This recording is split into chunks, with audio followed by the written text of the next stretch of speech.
think the first one is really passion. You are so passionate about solving a problem. You thought about it, you experienced it, and you want to make the world a better place. And you're thinking of something bigger and greater and beyond yourself. And you have tenacity, you have grit, right? And resilience. And that is like the one leadership that I look for.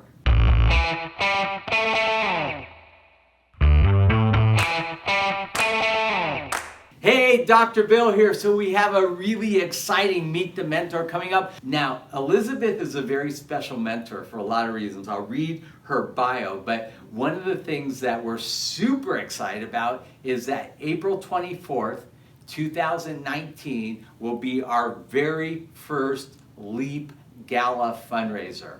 And it's going to be off the charts exciting. We've been talking about some different ideas. It will be in Los Angeles.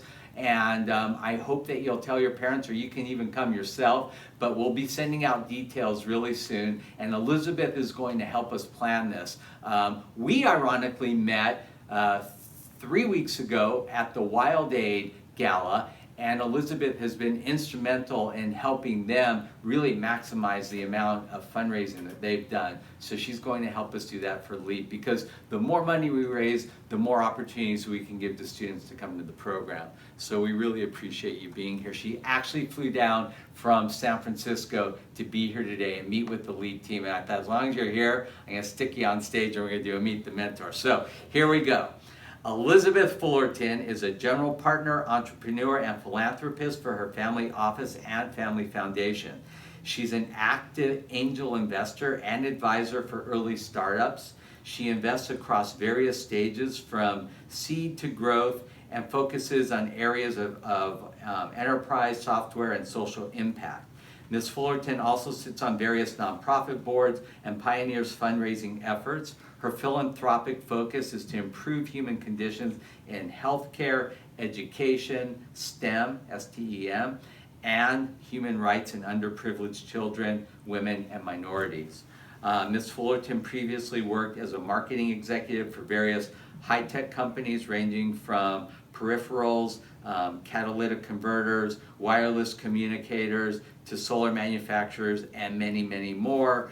And she is awesome and fun and exciting. And I think the thing I love most about her is her heart is just so big, and she cares so much about kids like we do. So thank you so much for being here. Thank you for having me. Good morning. So let me ask you this. Yes. How did you get started in the whole fundraising world? I think it was just completely innate for me. I went to university and I wanted to become a medical doctor. I think it's just in my nature to take care of people. And then one year I decided to take some time off, and I went to Silicon Valley. And there I got to meet some of the most amazing people. So I'm not going to name names, but he was one of the founders of Sun Microsystems. He sat me down and he said, "You are incredible with what you've done.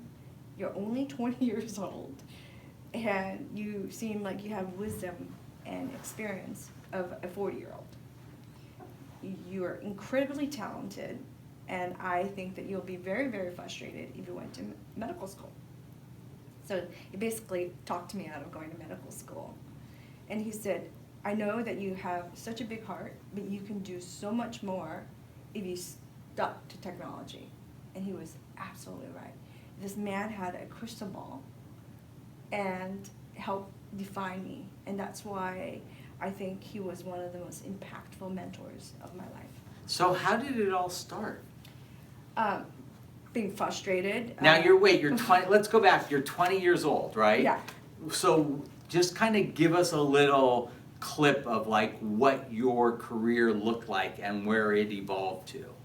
Okay, so I've never told anyone this, but I was bounced around from country to country because of my parents' career.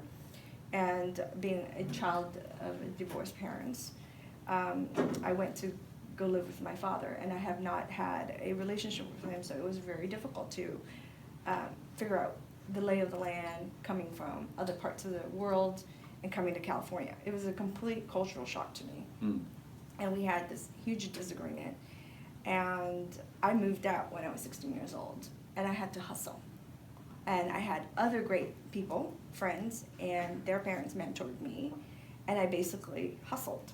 I worked babysitting to tutoring, you name it. I just worked 3 or 4 jobs, part-time You did jobs. what you needed to I do. did what I needed to do, right? And my goal was to go to college because I felt like that was what you should do. Like the golden ticket, right? Right, it was my golden ticket out. Because in my father's culture, women are not very valued. You go get married, you bear 2 kids, you stay home. If you don't have an education, that's fine. But I didn't want to do that. Right. And so I hustled. And I think one of my other previous mentors was, I'm gonna laugh because, and I'm gonna end up dating myself, but my economics teacher at Fairfax High, his student was Michael Milken. And he had people from his office come to our economics class and taught us about investing. And so again, these are little seeds that were planted in my head. Mm. And then this is how it structured who I became. And then I think because of all these mentors, really shaped who I became. And then because they gave me so much and they really changed my life, I felt like I needed to give back. And then that's how I grew my foundation. And one of my goals was like, if I had to struggle that much, I want to make sure someone didn't have to go through a lot of the things I went through. So let's talk about your foundation. What Yeah. it's called is? Originally, it started off with mine and my ex-husband's, and we focused on children, building schools, charter schools, early education, and then we also include the arts because it's important to include science, technology, engineering, arts, and math. And we would do these challenge grants because we wanted people to be accountable for what they contributed back to the world, right? Because you don't want to write a check to someone's slush fund. Right. You really want to make a huge impact. And then one way of making a huge impact is doubling down. So I said, okay, if I'm going to give you, let's say $10,000, I want to grow that to 20 or 30,000, whatever. Right. Well, I said, here's the challenge. And then everyone has to hustle. And we end up making more and raising more for the organization because that's all about impact. So what is the organization focusing on now? Is it still on kids and? Yes, I Yeah. still am focusing on kids because the children are the future. Totally. There's so many broken systems and it's so antiquated that we still need to make better change. So if somebody were to just stop you on the street and say, Elisabeth, what do? What would you say? Investor, fundraiser, like what would you say is your job? My job, I actually have the dream job. What is it? I call myself, I guess, an investor because I invest not just financially, but I invest my time by mentoring. I invest as an advisor to companies to help them become sustainable, create growth value, and give them people a sense of purpose, right?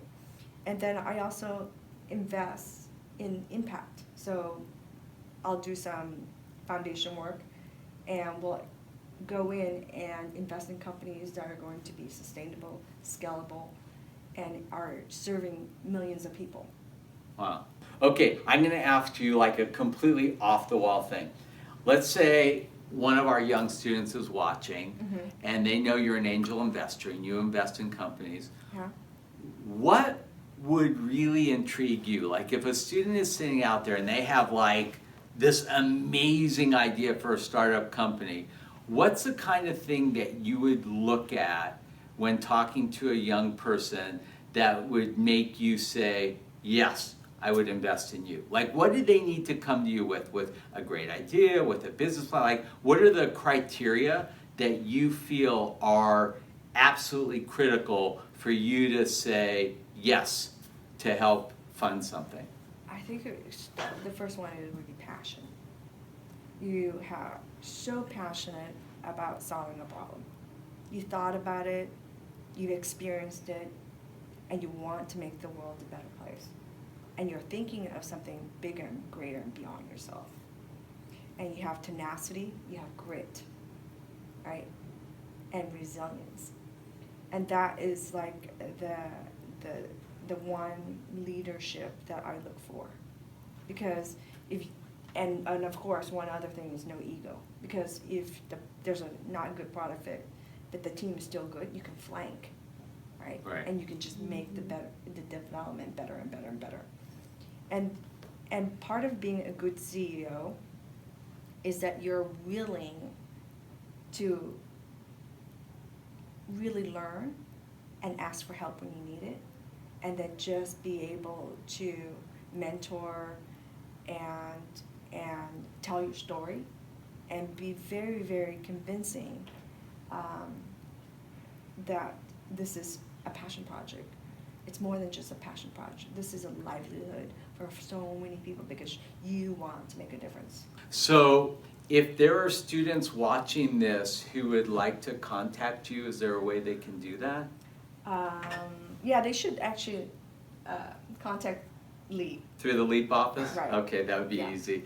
We can certainly do that. Well, listen, we're super, super, super excited for our first LEAP Gala, and I'm super excited to work with you, and I can't thank you enough. She literally flew down this morning. I picked her up. She got on a flight at 7 a.m. She's flying back at 2. She's going to go look at the space for the gala right now on her way to the airport, and we are going to plan something amazing. I'm going to give you a big hug. Thank you so much. And with that, Dr. Bill, over and out.